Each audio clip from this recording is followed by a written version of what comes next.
Paniguraduhin na hawak ninyo ang emergency numbers ng ating Departments of Foreign Affairs at lokal na otoridad ng inyong bansa. Siguraduhin valid at hawak ang inyong mga dokumento at pasaporte. Kung lalo pang lumala ang sitwasyon sa seguridad, maging handa na baguhin ang inyong mga plano anumang oras kung kinakailangan. Gayon din, kung kinakailangan, ay lumapit sa ating mga embassy upang mabigyan ng tamang payo sa pinakaligtas na paraan sa pag-uwi ng Pilipinas.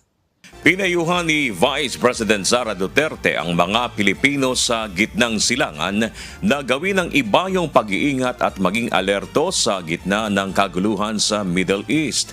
Payo ng Vice Presidente sa mga kababayan natin doon, iwasan ng mga malalaking pagtitipon at lugar kung saan nagaganap ang operasyon ng militar. Inabisuhan rin ang mga ito na manatiling nakabantay sa abiso at paalala ng mga otoridad, maging sa mga balita sa mapagkakatiwalaang media organizations.